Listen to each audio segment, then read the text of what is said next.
Hello, my dear students. Welcome to this session. We have titled this session as Convolution, a Perspective. And probably you will understand it why this session is titled like this as we run through this. This topic of convolution falls under the course of DSP or ADSP, which is Digital Signal Processing and Advanced DSP. And the course instructor is me, that is Dr. Aditya Abhyankar, and I'm professor at Department of Technology of SP Pune University. So let's get started.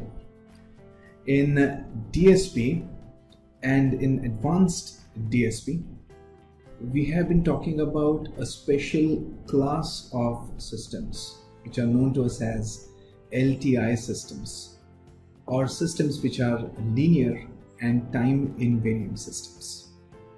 So typically these systems are also referred as LSI systems, which are linear and shift invariant systems. And under this, because these are a special class of systems, linear and time invariant systems, and in order to be able to analyze these systems successfully, and in DSP we predominantly work with LSI LTI systems, and to be able to analyze these systems there are two ways. The first one is convolution and the second one is difference equations. And the difference equations are difference equations because we are talking about digital systems, and because these are digital systems, these are difference equations. Had these been continuous systems, the way would have been differential equations, using differential equations, but because we are into digital domain, it's difference equation. Now, as far as convolution is concerned, we will first of all understand the concept. So first of all, let's try and understand what is the concept behind the convolution. In earlier lectures, we have already seen if there is a system which is a nice LTI system, and let's say that the input to this system is some input x of n, and the output produced by the system is some output, let's say y of n. And if we know the impulse response of the system, which is typically represented as h of n, then we typically say that we can characterize the systems completely. Now this h of n is what is known to us as the impulse response of our system. Now the interesting part is any given input x of n can be disseminated or decomposed into impulses, train of impulses, and then we can scale and shift these impulses, and this is because our system is LTI. We can shift it because our system is time invariant, and we can scale it and add it because our system is linear. So shift is because our system is time invariant, and scaling and adding is possible because our system is linear. We can add everything up together, that is also because the system is linear.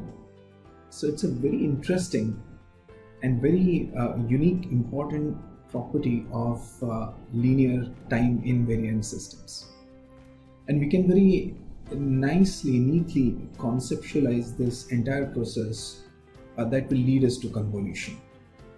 Let's take an example of some input sequence x of n, which is shown on the screen 0, 1, 0, minus 1.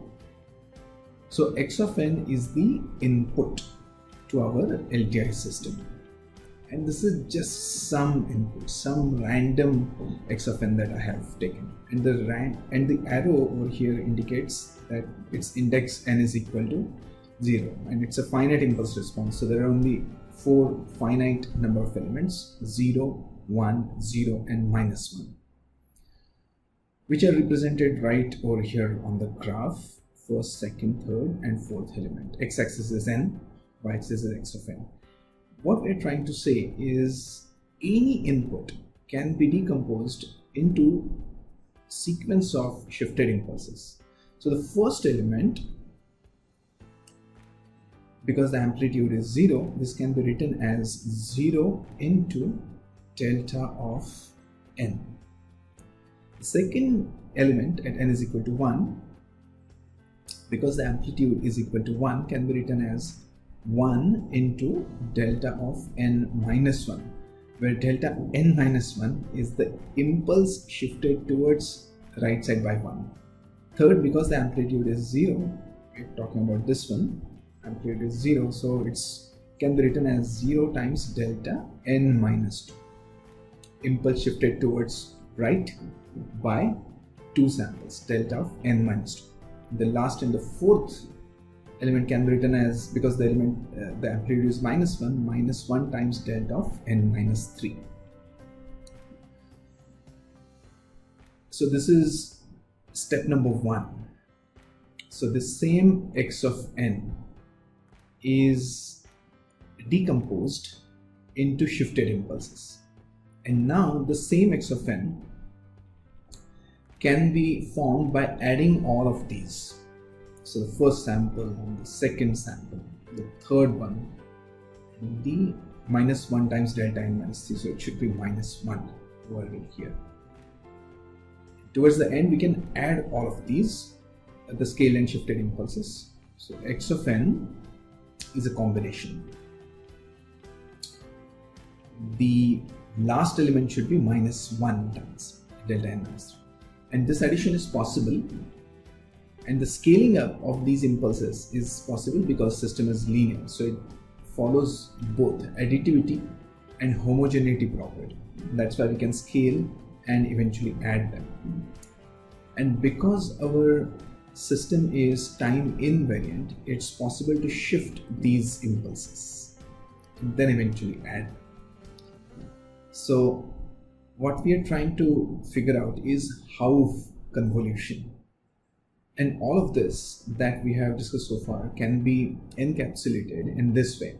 Same x of n can be written as sum over some k values running from -infinity to +infinity, and x of k, these are the actual scalar values, the amplitude values, times delta times n minus k, which are the shifted impulses.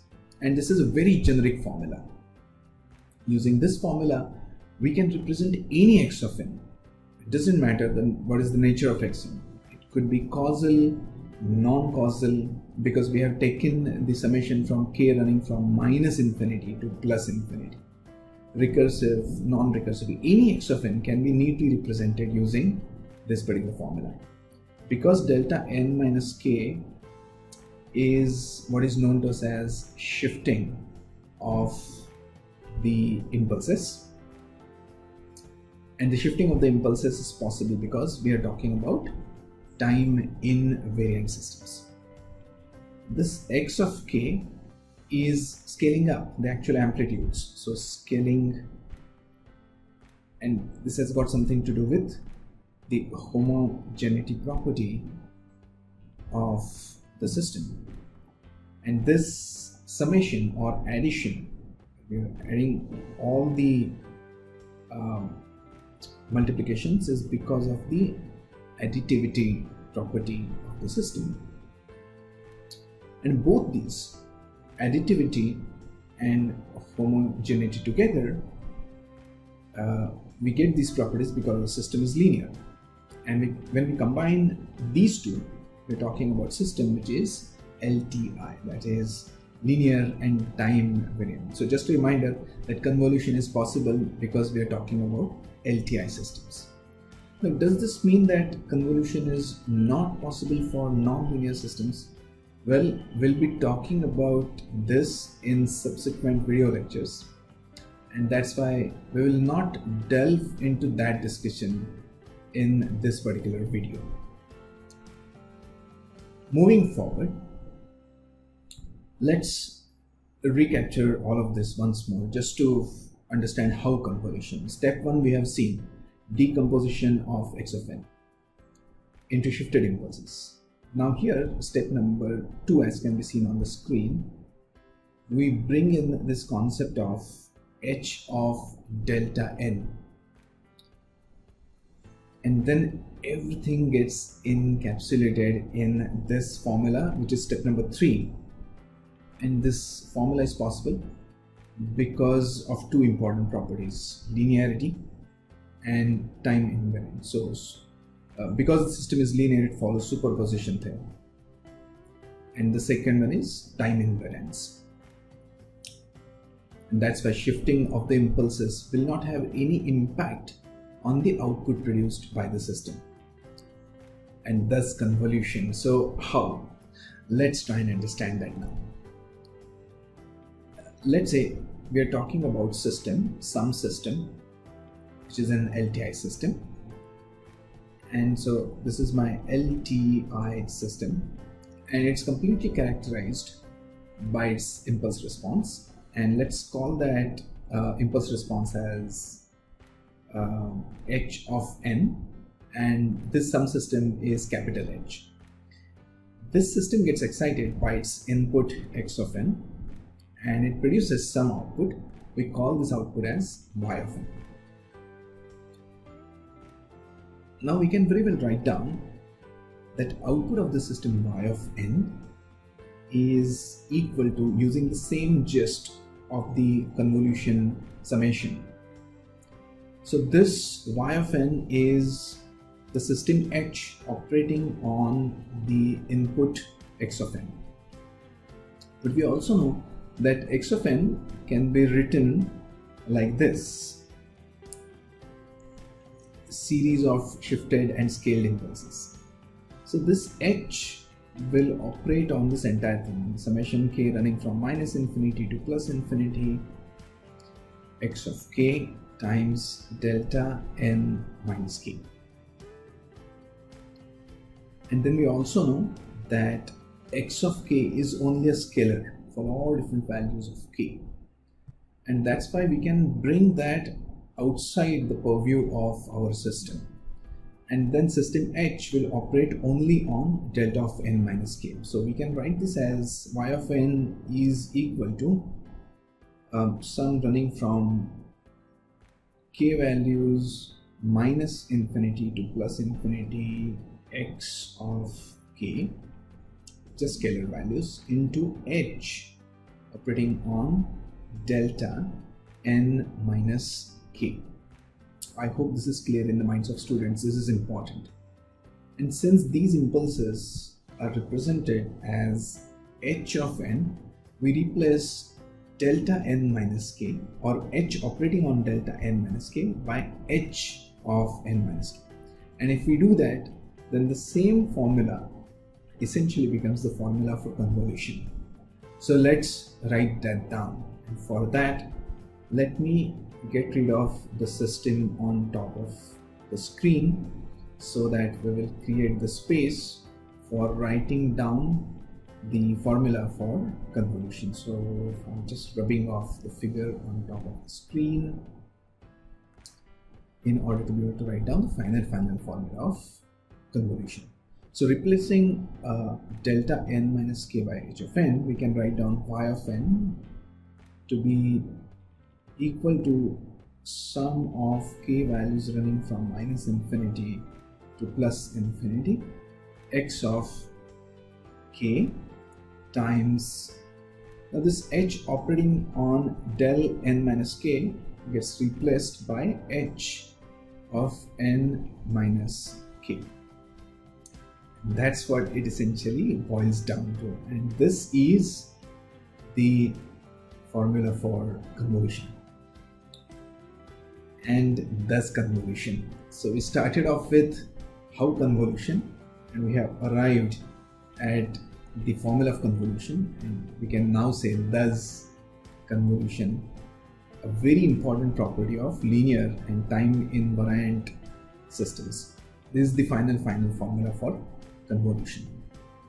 Moving ahead, we will see few interesting examples so that we understand the mechanism of how exactly convolution works.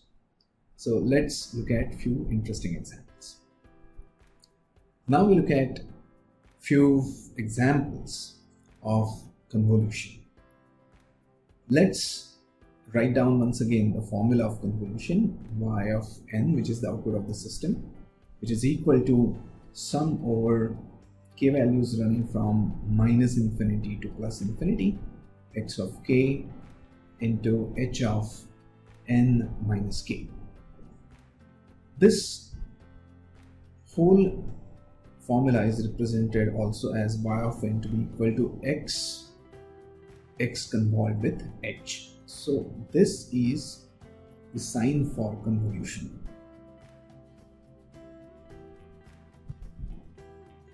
And this is a shorter way of representing convolution. Let's take an example number 1 that we wish to solve to understand convolution. Let's say what's given to us is x of k and h of k. So let's say x of k given to us is 1 1 1. This is the pointer. The pointer indicates n is equal to 0 point, and h of k is equal to 2 2 and 2. This is the n is equal to 0 point. And we need to find y of n. That means we need to take the convolution between x and h to find y of n. So let's solve this problem to understand the complete mechanism of convolution. So step number 1, here x of k that is given to us is 1 1 and 1.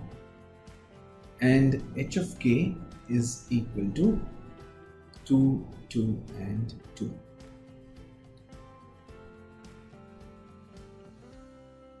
So step number 1 would be length of x is equal to 3, because there are 3 elements in x, and length of h is also equal to 3 because there are 3 elements again in h, 2 2 2.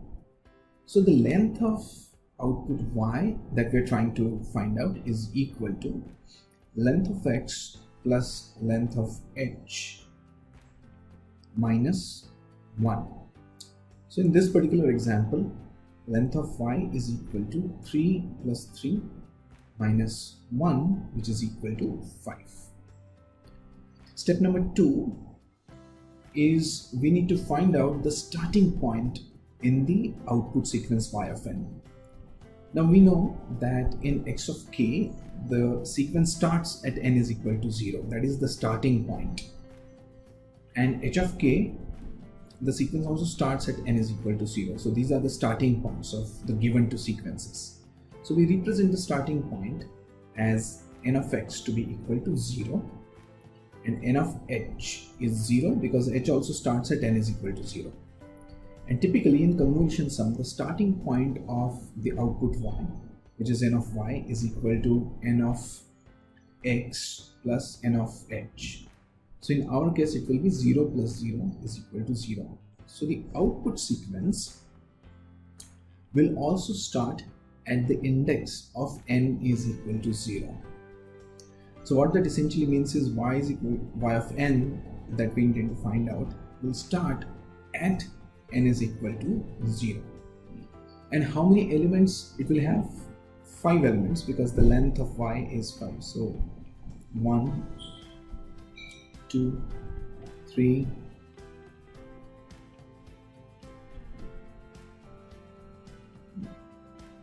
4 and 5. So these are the 5 elements that we intend to find out in our output using the process of convolution. So let's try and do that now. I hope the problem is very clear in the minds of students now. Now step number 3 is we need to understand h of n minus k. This is extremely important. This is the most tricky part. So h of n minus k can also be written as h of minus k plus n, which can also be written as h of minus of k minus n. And this essentially tells us that there are two things that we need to do. First is fold or flip h, and second is shift h towards right by n samples. So this is our understanding of h of n minus k. Very important. Students should really understand this. First fold h or flip h and then shift it towards right by n samples. For example, in our case, h of k, which is given to us, is 2, 2 and 2. So this is my h of k. The start is at n is equal to 0 or k is equal to 0. So this will typically look like this. So this is my k axis at k is equal to 0, 1, 2. All these places it will have a value of 2, 2 and 2. So this is my h of k. Now h of minus k is going to be a flipped or folded version of h of k along y-axis. So it will look like this. The arrow will be here, which indicates k is equal to 0. And if we plot it, again this is my k-axis. K is equal to 0, it will be 2. K is equal to minus 1, it will be 2. And k is equal to minus 2, it will again be 2. So it gets folded or flipped along y-axis, or k is equal to 0 axis, the vertical axis. And now h of n minus k is shifts. So let's do that now with this in our minds. Now there are 3 ways to do convolution calculations. The first is the mathematical way. We plug in the values in the formula. The second is graphical, and we will also simulate so that the viewers can understand the whole process without any doubts. And the third one is the tabular system, but my students many times they call it as the shortcut method, tabular or shortcut method. We'll save the shortcut method for the end, and let's get started with the mathematical process. And what we'll do is, in fact, we will do both mathematical and graphical methods together to get a very thorough insight of the convolution process. So let's work the things out. What we have said is y of n is equal to sum over k running from minus infinity to plus infinity, x of k times h of n minus k. So this is the mathematical formula. And now for n is equal to 0, let's plug in the values. So we intend to find out y of 0, that is going to be equal to summation k running from minus infinity to plus infinity, x of k into h of minus k, because n is equal to 0. Now x of k will look like this. If this is my k-axis, which is my x-axis, then x of k is 1, 1, 1. At k is equal to 0, it will be 1. At k is equal to 1 and 2. At all these three places, will have a value of 1. As far as h of minus k is concerned, this is my k-axis and this is my k is equal to 0 point, which it will be 2. So h of minus k is a folded, flipped version. So it will have values of 2, 2 at k is equal to minus 1 and minus 2. So that's my h of minus k. And now mathematically we can write y of 0 is equal to the limit of k will be dependent on x of k. So let's write down k range depends on x, because x is steady and h is going to get shifted. So since x of k runs for values of k from 0 to 2, that's the limit of our summation. So k running from 0 to 2, x of k into h of minus k. Let's plug all the values. So x of 0 into h of 0 for k is equal to 0 plus x of 1 into h of minus 1 for k is equal to 1 plus x of 2 into h of minus 2 for k is equal to 2. Now refer to h of k. We know h of minus 1 is 0 and h of minus 2 is also 0. So what we are left with is x of 0 into h of 0, which is x of 0 is 1 and h of 0 is 2. So this is equal to 1 into 2, that is equal to 2. So mathematically the first element that we obtain is 2. Now graphically also let's confirm this. Now graphically we can clearly see that there is overlap only at k is equal to 0, and then the multiplication is going to yield something only if there is overlap. So we only look at those instances of k where we have overlap, and so graphically this is equal to 1 into 2 and that is equal to 2. So graphically and mathematically the first element is equal to 2 and the result matches. Now let's work things out for n is equal to 1. So now n is equal to 1, and now we wish to find out y of 1, which is equal to summation k running from 0 to 2, because k is following x of k into h of 1 minus k, and this is because n is equal to 1 now. So n minus k is 1 minus k. X of k we already know.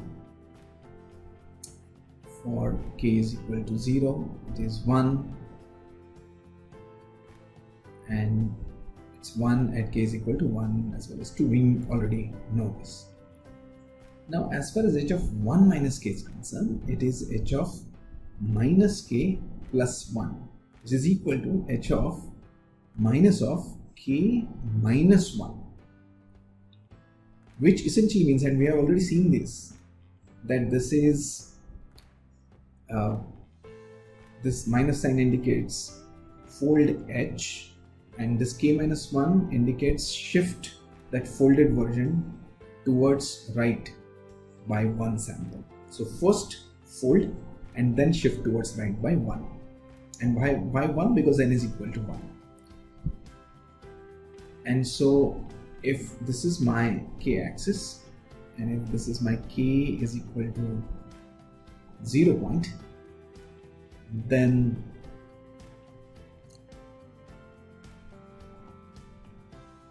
this is how h of 1 minus k will look. And if you compare this with the h of minus k, it's a shifted version towards right by one sample. So let me write that down. This is shifted version of h of minus k to right side by one sample. So this is a folded or flipped version of h, and then we shift it towards right by one. So let's also complete this mathematically. So y of 1 is equal to x of 0 into h of 1 for k is equal to 0 plus x of 1 into h of 1 minus 1 is 0 plus x of 2 into h of 1 minus 2 is minus 1. And again h of minus 1 is 0, and that's why we are left with x of 0 into h of 1, which is 1 into 2, plus x of 1 into h of 0 is also 1 into 2. So that's equal to 2 plus 2 is equal to 4. Now let's tally this graphically. So graphically, if we mark the area of overlap where the multiplication will be non-zero, then the overlap is for 2k values 1 and 2. It will be 1 into 2 plus 1 into 2 is equal to 4. And so this matches with the mathematical answer for n is equal to 1. Now we'll repeat this exercise for n is equal to 2. So let's do that systematically. When n is equal to 2, y of 2 is equal to sum over k running from 0 to 2 x of k times h of 2 minus k, because n is equal to 2. And this is h of minus k plus 2, and that is h of minus of k minus 2, and which is obviously, we know what it is, shift flipped version of h towards right by 2 samples, because n is equal to 2. So this is our understanding of h of 2 minus k. Now again, x is known to us. If this is my k-axis, if I mark k is equal to 0, 1, 2, x takes a value of 1, 1 and 1. So that's the given x of k. And now again, if you remember h of minus k, which is a flipped version of h, now we want to shift it towards right by 2 samples.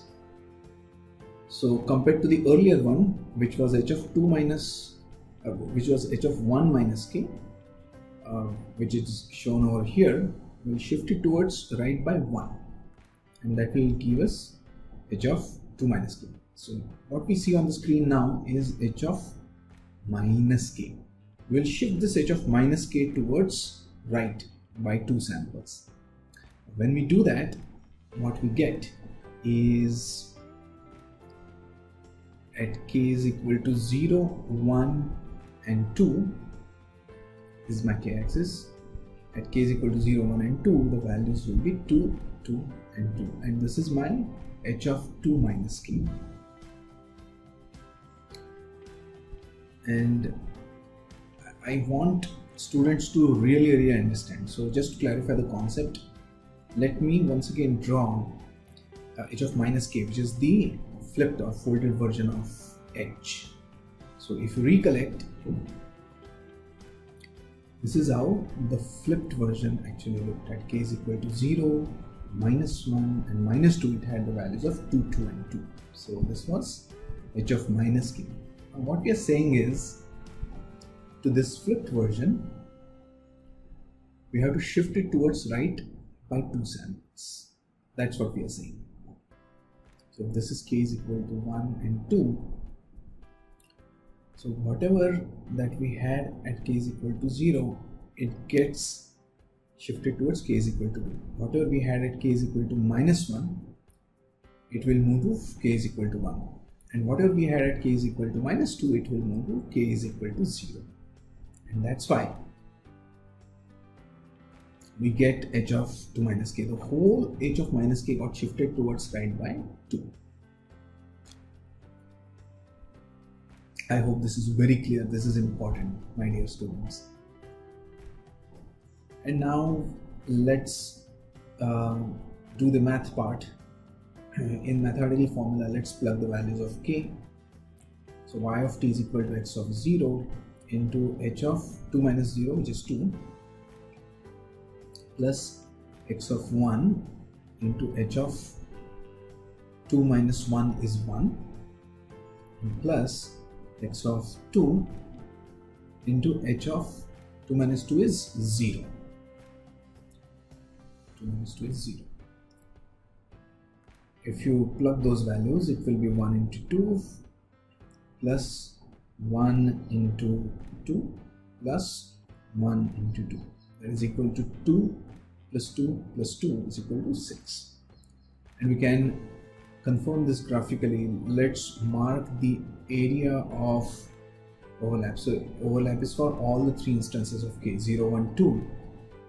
So let's multiply at all these 1 into 2 plus 1 into 2 plus 1 into 2.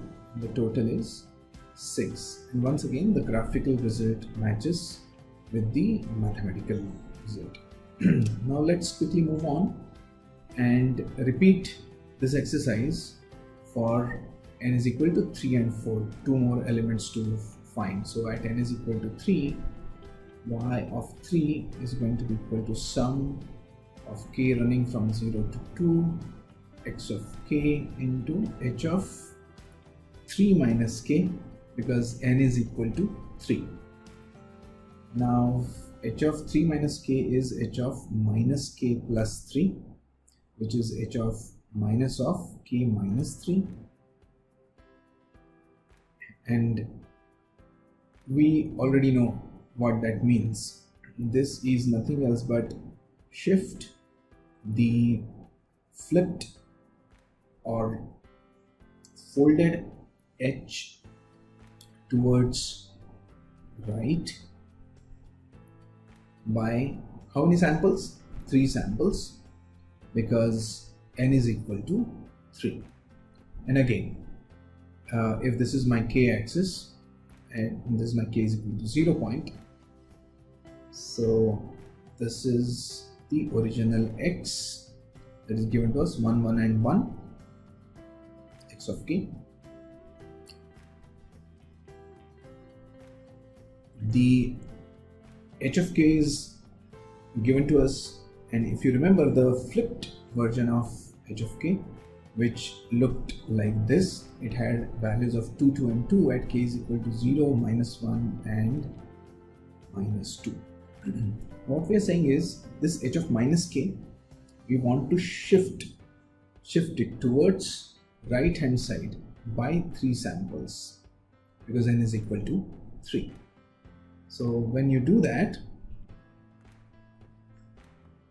this is what we will get. And again, this is k axis. So at k is equal to 1, 2 and 3, we'll get the values of 2, 2 and 2. And the k is equal to 1, 2 and 3, it will have values of 2, 2 and 2. Now mathematically, y of 3 is equal to x of 0 into h of 3 minus 0, which is h of 3, plus x of 1 into h of 3 minus 1 is 2, plus x of 2 into h of 3 minus 2, which is equal to 1. And h of 3 is again 0, and we are left with x1 h2 is 1 into 2, x2 h1 is again 1 into 2, so the total is 4. Let's confirm this graphically. Now again graphically, if we mark the area of overlap, the overlap happens at k is equal to 1 and 2. So 1 into 2 plus 1 into 2, and the total is 4. So once again the graphical answer matches with the mathematical answer that we have calculated. So y of 3 is equal to 4. And now we are left with only the last sample. Let's work that out. At n is equal to 4, y of 4 is equal to sum over k running from 0 to 2 x of k into h of n minus k, that is 4 minus k. And h of 4 minus k is h of minus of k minus 4. I'm directly writing this now because by now the students know what we are talking about and we know what this essentially is. But let's complete this mathematically. So mathematically it will be x of 0 into h of 4 plus x of 1 into h of 4 minus 1 is 3 plus x of 2 into h of 4 minus 2 is 2. And we know that h of 4 is 0, h of 3 is also 0. H exists only for k 0, 1, 2. And I'm writing this down. My original h of k was 2 to 2.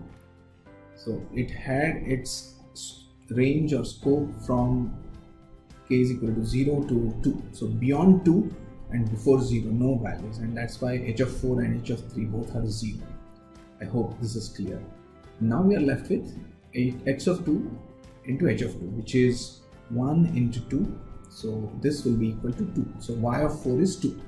Let's confirm this graphically. And again, this is my k-axis. K is equal to 0, 1, 2 points. And at all these three instances, x of k has a value of 1, 1 and 1. That's my x of k. I will once again draw the flipped version of h, which is h of minus k.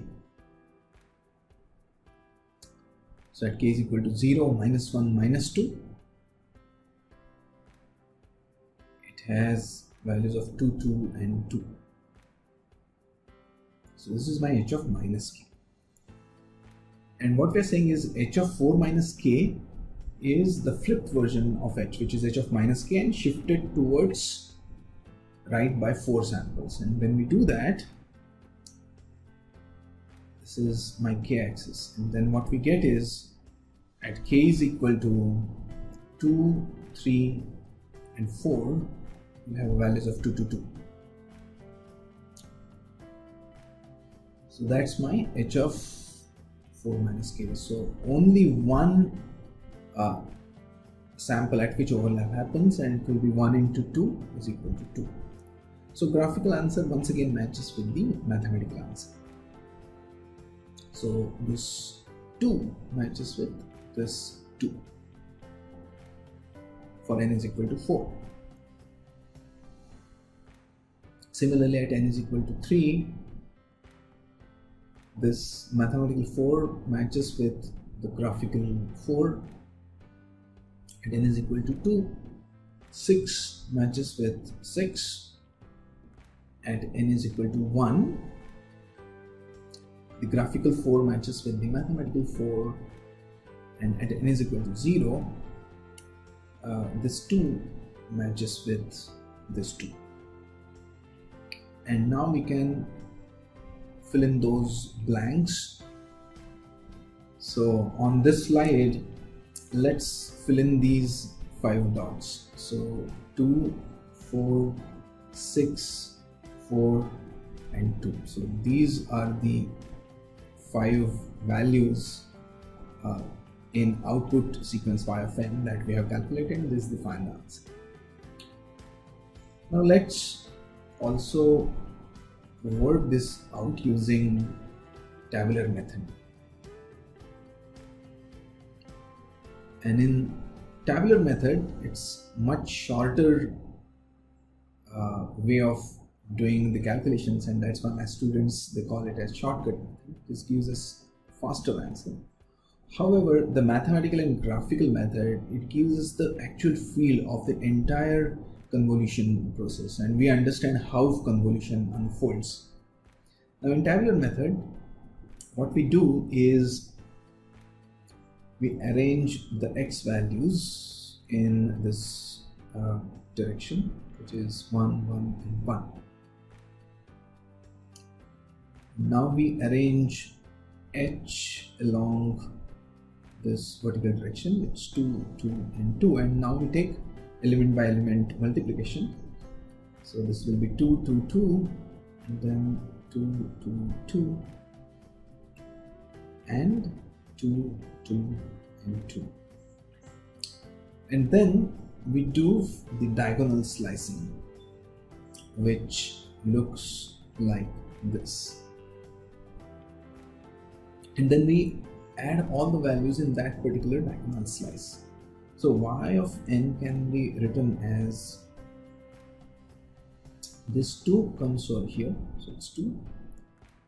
Then for the next slice, we can add 2 plus 2, so that comes over here, which is 4. The next slice, we have 2 plus 2 plus 2, so that comes over here, and it gives us 6. Next slice is 2 plus 2, so that 4 comes over here. The last one, this 2 comes over here. That's the final answer. What should be the starting point? The logic remains same, that nx is equal to 0 and n of h is equal to 0. So n of y is equal to nx plus nh, which is 0 plus 0 is equal to 0. And that's why we put the arrow below the first element. So that's the point n is equal to 0. Now it's time to run few simulations and understand the same process. How one signal shifts and how that train moves over the other train. Okay, so this is a demonstration of convolution between two signals x of k, which is 1, 1, 1, and h of k, which is 2, 2, 2, the same problem that we have solved. The blue signal is x of k and the red signal is the flipped version of h of k, which is of minus k for different values of n. And in convolution, one signal remains steady, which is x of k in this case, and the other signal, in this case it's h of k, which keeps on shifting. So it's like one train passing over the other steady train, and whenever there is overlap we multiply. So h of k has started shifting, and when they don't overlap, multiplication is 0. And this is the first instance of overlap at n is equal to 0. And that's why the first element in the output y is at n is equal to 0, as we have already seen. Output shown is in the bottom figure, and what you see in the middle is the multiplication. So the instantaneous multiplication. At n is equal to 0, only one overlapping instance, and that's why the output is 2. At n is equal to 1, as we move further, there are two overlapping instances, and that's why we get two multiplications. We add them to generate the final output. At n is equal to 2, 3 instances of multiplication, and we add all of them to generate the final output, which is 6, 2 plus 2 plus 2. At n is equal to 3, the train is moving further, so only 2 instances of overlap. At n is equal to 4, only 1 instance of overlap, and at n is equal to 5 and thus 4th, no overlap, as can be seen, and that's why no multiplication, and the output is 0. You can move back and forth and confirm this particular result. the train keeps moving back and forth, and you can figure out how exactly the multiplication happens and the final convolution output happens.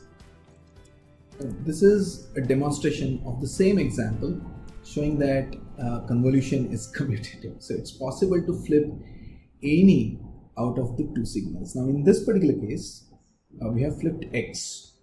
So we have kept h of k as is, and x now becomes h of x of minus k. So h of k is shown in blue and x of minus k is in red. And as x keeps on shifting, again at n is equal to 0, there is only one instance of overlap, one multiplication, find the output. So the starting point is n is equal to 0. At n is equal to 1, there are two instances of overlap. So two multiplications. At n is equal to 3, three overlapping instances. And the train keeps on moving. You can very clearly see that output remains same. At n is equal to 5, there is no overlap, no output is produced, the output is 0. Again, you can keep moving back and forth, and in this case x is moving, and doesn't really matter which signal do we flip, the output remains exactly the same, and that's why we can say that convolution is commutative. This is a demonstration of digital linear convolution between two signals where x of k is a sine wave and h of k is a cosine wave, as you can see. H of k is in red, it's a flipped version of h of k.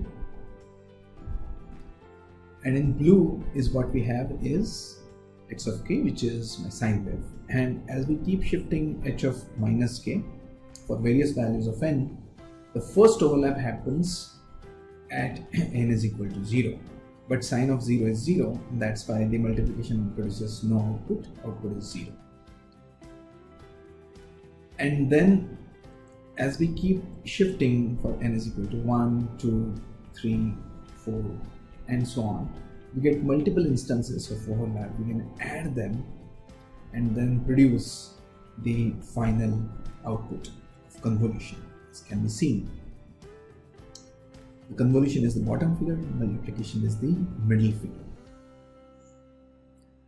So this is the convolution between a sine wave and a cos. The output is very unique. You can keep moving the trains back and forth.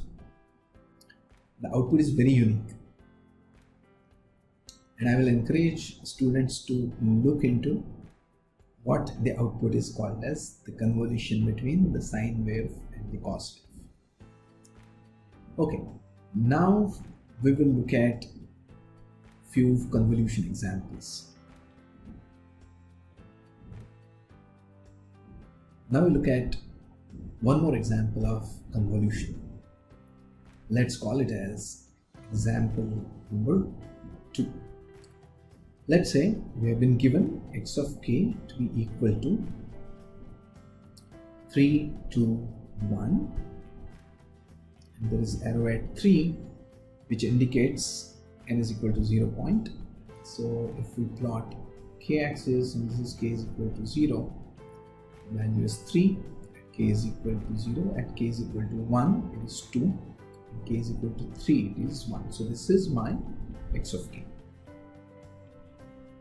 And we have been also given that h of k is equal to, it's slightly tricky, 1, 2, 3, but the arrow is below 2, which indicates n is equal to or k is equal to 0 point. So if this is my k-axis and this is my k is equal to 0 point, at k is equal to 0, h of k is 2, and at k of minus 1 it is 1, and k is equal to plus 1 it is 3. So this is how h of k looks. So that's our h of k. And we need to find out the output y of n using convolution. So if we flip h of k and again this is my k-axis, k is equal to 0 point. So since we are flipping it, we are flipping h along y-axis, so at k is equal to 0 it remains the same, 2. But now at k is equal to -1, h will be 3, and at k is equal to +1 it will be 1. So it's a flipped or folded version along k is equal to 0 or y-axis, the vertical axis. So this is my h of -k, and for various different values of n we will keep shifting this h of -k. So this is a flipped version. H of -k is a flipped or folded version of h of k.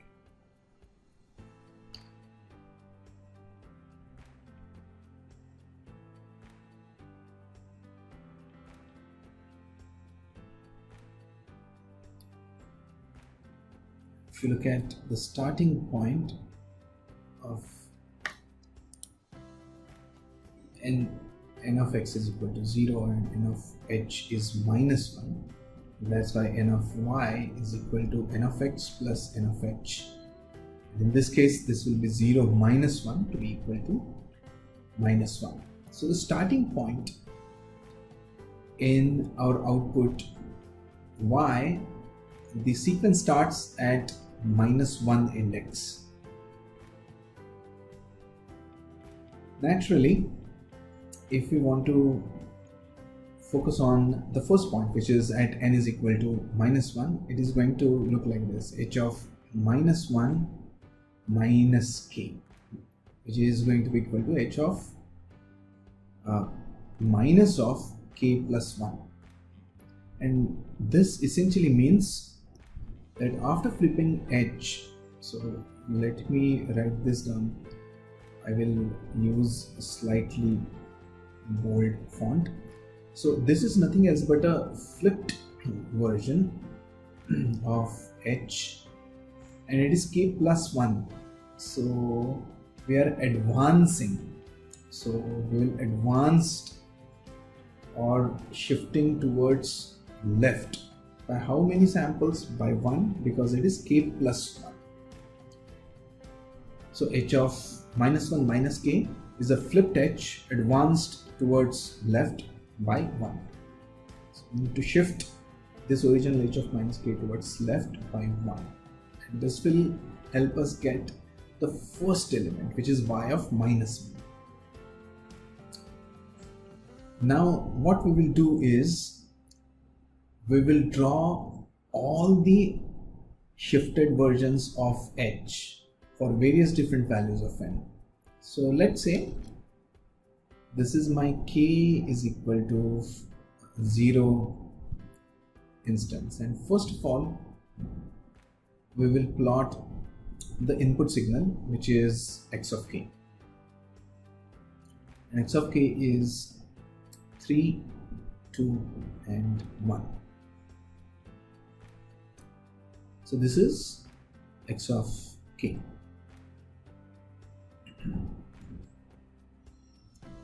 Now we will also plot various different h of -k and h of n minus k for various different values of n. There will be 5 different instances that we need to capture. So 1, 2, 3, 4, 5. Starting with n is equal to -1, 0, 1, 2 and 3. So first we'll calculate h of -1 minus k, because n is -1, and then h of 0 minus k, which is h of -k, then h of 1 minus k at n is equal to 1, and then h of 2 minus k for n is equal to 2, and then h of 3 minus k at n is equal to 3. So let's start with h of minus k, which is the flipped version of h of k. So at k is equal to 0, it will have a value of 2, and then 3 at k is equal to -1, and 1 at k is equal to +1. So this is my h of minus k. Now h of -1 minus k is shifting h of minus k towards left by 1, that is advancing your signal by one sample. We have already seen this. So let's do that. When we do that, this is how h of -1 minus k is going to look. Now h of 1 minus k is shifting h of minus k towards right by 1, that is delaying it by one sample. So it will look like this. It will be 3 and then 2 and 1. H of 2 minus k is delayed version of h of minus k by 2 samples. So it will look like this, 3, 2 and 1. And h of 3 minus k is the delayed version of h of minus k by 3 samples. So 3, 2 and 1. I hope this is very clear in the minds of students. So keeping all of this in our minds, now we can quickly take the dot product between x of k and all these shifted versions of h of minus k for various different values of n. So let's start with n is equal to -1, then n is equal to 0, then n is equal to 1, then n is equal to 2, and then finally n is equal to 3. Let's do these calculations.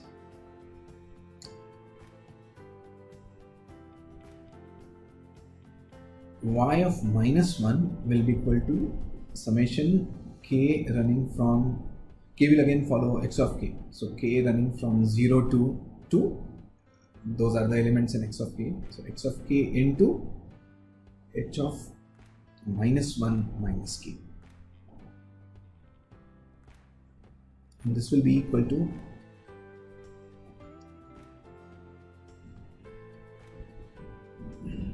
if we connect these dots,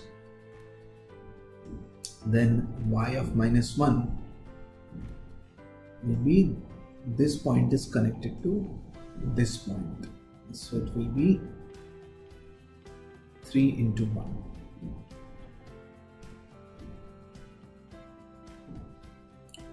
Which is equal to 3. That's the first value at y of -1.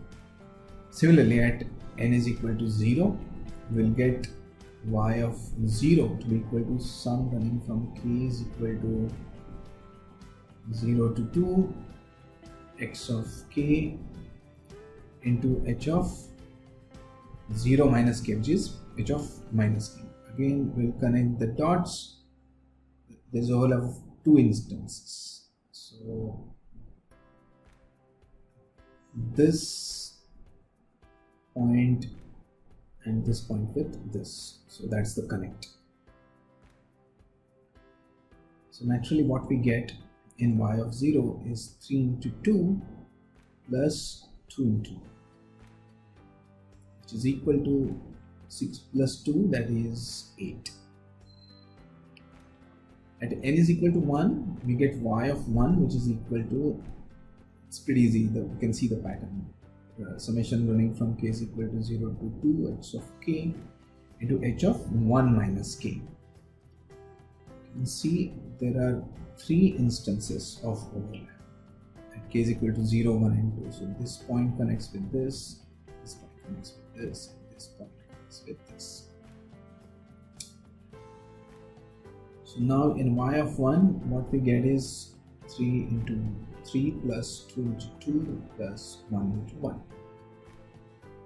So in total, this will be 9 plus 4 plus 1, that is 14.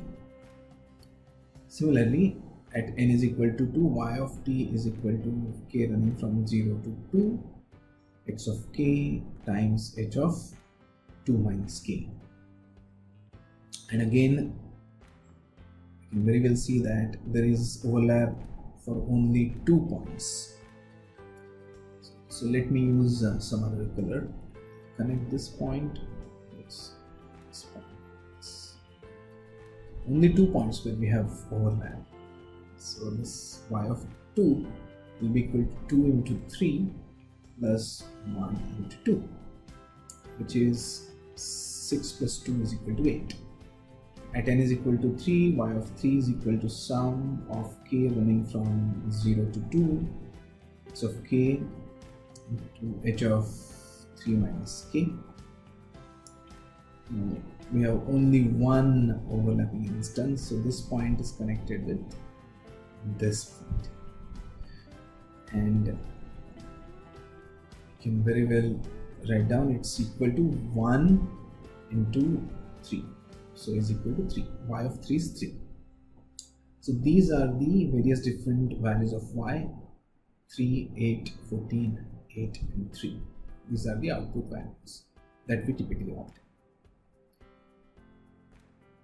So we'll write down this final output y equal to, but let's not abuse, so it will be y of n to be equal to 3 and 8 and 14 and 8 and 3. Now we'll have to be a little careful in putting the arrow. So at n is equal to 0, we got the output to be equal to 8, so the arrow should be below 8. So the starting point is important, the indexing is important. Now the same problem can be solved using tabular method, and let's do that to complete our discussion.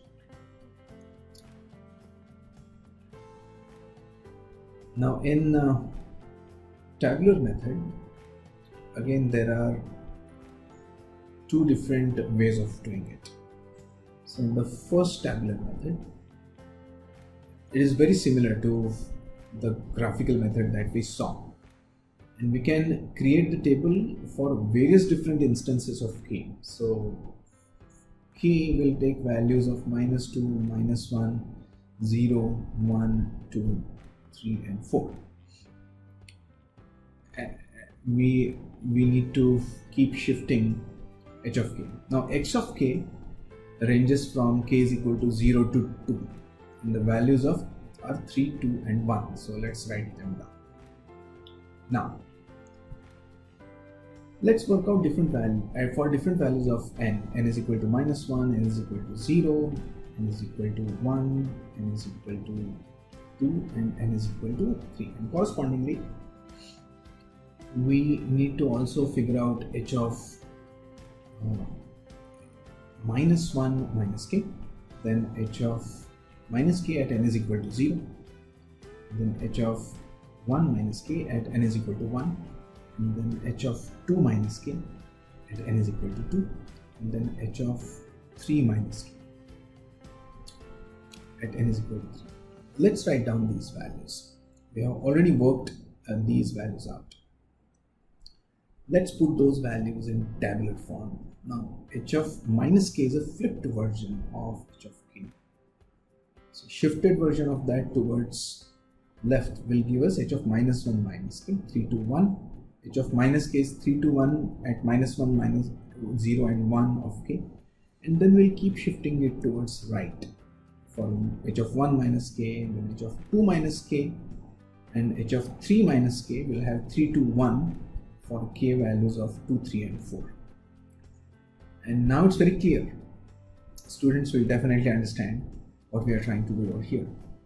So for n is equal to -1, the output will be 3 into 1 corresponding to this particular overlap.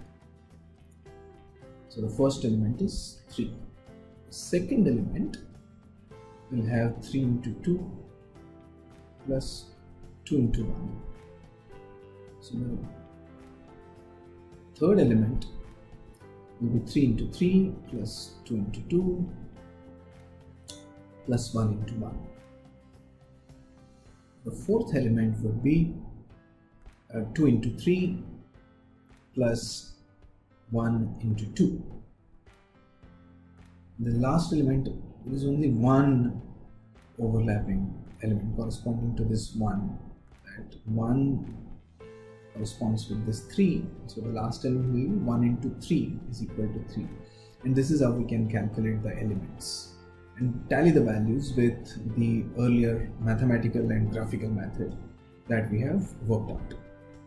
Let's also write down the output y of n, which is exactly same as we have calculated previously, and it will be 3, 8, 14 and 8 and 3, and we will put the arrow below 8, that's n is equal to 0 instance. We will also quickly confirm this using tabular method 2.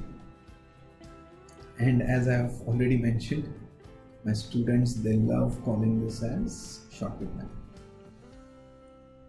Then create a table, and this table is very intuitional. We'll put x values in this direction, 3, 2 and 1, and we'll put all the h values, which is 1, 2 and 3, and then we'll do instantaneous multiplication. So 3 to 1 is the first row, and then 6, 4 and 2 will be the second row, and then 9, 3 2s are 6, and 3 will be the third row.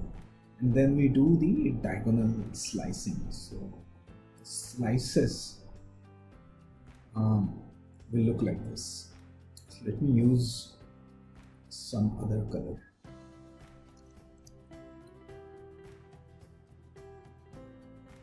So the diagonal slices will look like this.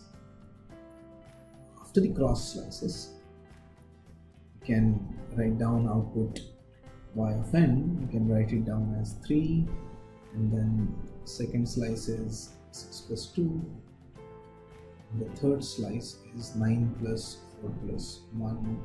Next slice is again 6 plus 2, and the last is 3. That essentially boils down to 3, 8, 14, 8 and 3, and we'll put the arrow below 8. So it matches with the previous result as well.